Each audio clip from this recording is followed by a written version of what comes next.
नमस्कार, जय हिंद, जय शिवराय, जय श्रीराम, जय जय श्रीराम. हे हिंदवी स्वराज्य व्हावे हे तो श्रींची इच्छा. नाशिक बागलाण भागातील गाळणा रांगेतील एकूण 5 किल्ले करणे आमचे ठरले. महेश भुजने, महेश तावरे, सुधाकर, दिलीप बन्सल, संदीप लांगी व मी प्रकाश पाटील आम्ही संदीपच्या गाडीतून कसाऱ्यापासून निघालो. ट्रेक 2 दिवसांचा होता.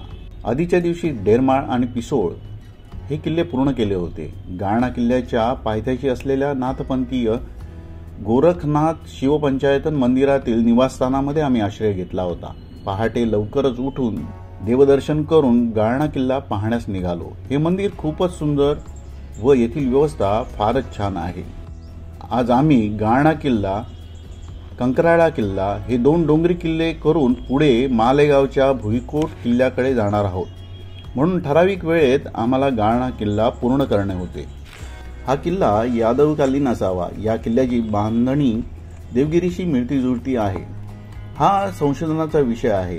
गाळणा किल्ला इतिहास काळात बागलाणचे दक्षिणेकडे प्रवेशद्वार म्हणून ओळखला जाणारा गाळणा किल्ला, अनेक भव्य प्रवेशद्वारे, अनेक भव्य दरवाजे, बुलंद बुरुज, दिमागदार तटबंदी, देखण्याचर्या, अनेक दुर्ग द्वार शिल्पे, सुंदर महिरप कमान, अनेक कातळ कोरीव गुंफा, शिलालेख, अंबरखाना, दुर्ग अवशेषांनी ऐश्वर्य संपन्न झालेला आहे. त्यामुळे हा किल्ला खानदेशातील सर्वोत्तम डोंगरी दुर्ग म्हणून ओळखला जातो. महाराष्ट्रातील देवगिरी किल्ल्याप्रमाणे या किल्ल्यास एकच मार्ग आहे. यात परकोट दरवाजा, लोखंडी दरवाजा, कोतवाल पीर दरवाजा व लाखा दरवाजा असे अजस्र दरवाजांची मालिकाच या मार्गावर उभारण्यात आलेली आहे. या प्रवेशद्वारांच्या एका पाठोपाठ एक मालिकांमुळे एका दरवाजातून दुसऱ्या दरवाजापर्यंत येणारा मार्ग पूर्णपणे तोफेच्या माराच्या टप्प्यात येतो. त्यामुळे हा गड त्या काळी अभेद्य मानला जात असे. गाळणा किल्ल्यावर जाण्यासाठी मालेगाव आणि धुळे या दोन्ही बाजूनी रस्ते आहेत. डोंगराळे मार्गे गाळणा गावात पोहोचता येते. 2017 ते 18 मध्ये या किल्ल्याची दुरुस्ती केल्यामुळे हा किल्ला पुन्हा जुन्या दिमाखात उभा राहिलेला आहे. किल्ल्याच्या पायथ्याशी असलेल्या नाथपंथीय आश्रम यामुळे गाळणा गावाला आध्यात्मिक आणि ऐतिहासिक महत्त्व प्राप्त झालेलं आहे. त्यामुळे या ठिकाणी वर्दळ भरपूर असते. खाजगी वाहनाने गाळणा आणि कंकराळा हे 2 किल्ले आपल्याला एका दिवसात पाहता येतात. गाळणा किल्ल्यावरील गुहा आणि टाक्यांची रचना पाहता हा किल्ला प्राचीन काळापासून अस्तित्वात असावा, परंतु याचा लिखित इतिहास 13व्या शतकापासून सापडतो. 13व्या शतकात गाळणा किल्ल्यावर राठोड आणि बागुल वंशीयांचे राज्य होते. याच बागुल घराण्यामुळे या भागाला बागलाण असे नाव मिळाले होते. 16व्या शतकात इसवी सन 1510 ते 1526 गाळणा किल्ला निजामशाहीच्या ताब्यात होता. इसवी सन 1526 मध्ये बागलाणचा राजा भैरजी याने निजामाकडून हा किल्ला जिंकून घेतला. इसवी सन 1555 मध्ये निजामशहाने गाळणा किल्ला पुन्हा जिंकून घेतला. पुढे मोगलांनी निजामशाही गिळंकृत केल्यानंतर गाळणा किल्ला मोगलांच्या ताब्यात गेला.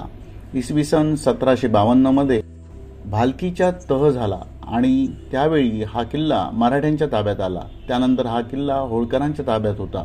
इसवी सन 1818 मध्ये इंग्रजांनी हा किल्ला जिंकून घेतला. गाळणा किल्ल्याजवळ जसजसे आपण पोहोचतो तसतशी किल्ल्याची तटबंदी, बुरुज आणि किल्ल्यांच्या वास्तू आपले लक्ष वेधून घेते. किल्ल्याच्या पायथ्याशी आश्रम आहे. या आश्रमापर्यंत गाडीने जाता येते.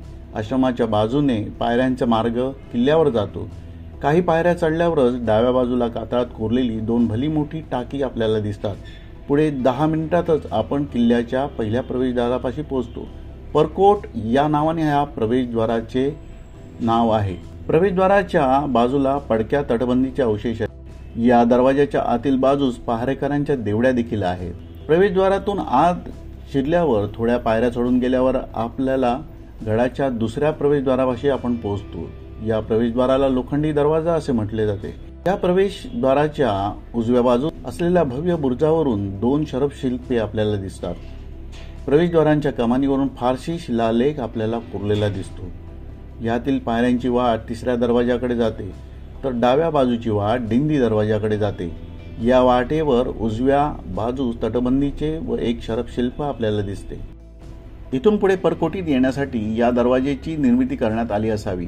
दिंडी दरवाजा पाहून आपण वाटेने परत पायऱ्यांपाशी यावे. थोडे वर चढून गेल्यानंतर किल्ल्याच्या तिसऱ्या प्रवेशद्वारापाशी आपण पोहोचतो. याला कोतवाल पीर या नावाने ओळखलं जातं. तिसऱ्या दरवाज्यातून आत शिरल्यानंतर पुढची वाट काटकोनात वळते. या ठिकाणी एका बाजूला कातळ भिंत तर दुसऱ्या बाजूला किल्ल्याची तटबंदी आणि चिंचोळ्या भागातून आपण पुढे जातो. थोड्याच अंतरावर चौथा दरवाजा म्हणजेच लाखा दरवाजा आपल्याला लागतो. या प्रवेशद्वारातून आत गेल्यानंतर 3 वाटा लागतात. समोर जाणारी पायऱ्यांची वाट ही किल्ल्याच्या माथ्यावर जाते. डावीकडे जाणारी वाट ही दुसऱ्या बाजूने असलेल्या 4 दरवाजांपाशी जाते. थोड्याच अंतरावर उजव्या बाजूला कातळात कोरलेले भले मोठे टाके आहे. पुढे तटबंदीवर जिन्यांचे फांजीपर्यंत पोहोचावे. फांजीवरून चालत असताना गाळण्याची तटबंदी किती मजबूत आहे हे आपल्याला लक्षात येते. पुढे खिंड आहे. या खिंडीचे रक्षण करण्यासाठी भव्य बुरुज बनवण्यात आलेला आहे. यावर सर्व दिशांनी फिरता येणारी तोफ बसवण्यात आलेली होती. आज या ठिकाणी तोफ नाही. या बुरुजावरून किल्ल्याचा डोंगर आणि बाजूचा डोंगर यातील खिंड आपल्याला दिसते. इथे 2 दरवाजे दिसतात. तिसऱ्या आणि चौथ्या क्रमांकाचे दरवाजे असून पहिल्या आणि दुसऱ्या क्रमांकाचे दरवाजे पाहण्यासाठी बुरुजाखालून उतरून पुढे जावे लागते. दुसरा दरवाजा उद्ध्वस्त झालेला आहे. या दरवाजाच्या काटकोनात बाहेरील तटबंदीचा पहिला दरवाजा आहे. या दरवाजातून खिंडीत उतरण्यासाठी वाट आहे. गाळणा गावाच्या विरुद्ध दिशेत किल्ल्यात प्रवेश करण्यासाठी या प्रवेशद्वाराची निर्मिती करण्यात आली असावी. तटबंदीवर एक नक्षीदार कमान आहे. कमान ढासळलेली आहेत पण सौंदर्य अजूनही खूपच छान आहे.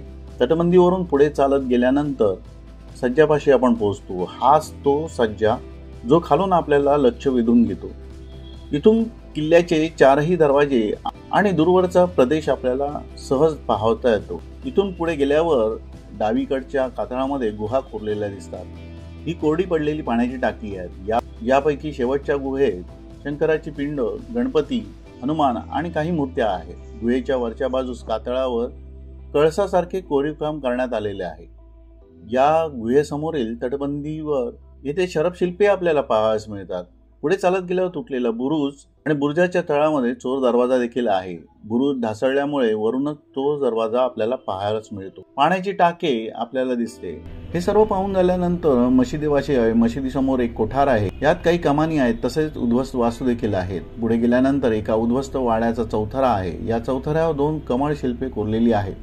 या वाड्याच्या मागच्या बाजूस हमामखान्याचे अवशेष आहेत. थोडे पुढे गेल्यानंतर टोकावर बुरुज आहे. या बुरुजाच्या खालच्या बाजूस तो फिरवण्यासाठी व्यवस्था आहे. बुरुज आणि समोरचा डोंगर दिसतो. हे पाहून आपण पुन्हा वाड्यापाशी यावे. वळसा घालावा आणि सर्वोच्च माथ्याकडे जाणाऱ्या पायवाटेने सर्वोच्च माथा गाठावा. माथ्यावर 1-2 वाड्यांचे अवशेष देखील आहेत. येथून किल्ल्याला पूर्ण घेरा नजरेस पडतो. गड फिरण्यासाठी किमान 4 ते 5 तास आपल्याला लागतात. तर गडप्रेमींनो, या किल्ल्याला आपण अवश्य भेट द्या. आपले गड किल्ले, आपल्या ऐतिहासिक वास्तू, देवालये यांच्या रक्षणाची जबाबदारी आपण सर्वांवर आहे. हे हिंदवी स्वराज्य व्हावे हे तो श्रींची इच्छा. जय श्रीराम, जय हिंद, जय भारत, जय जय शिवराय, जय श्रीराम.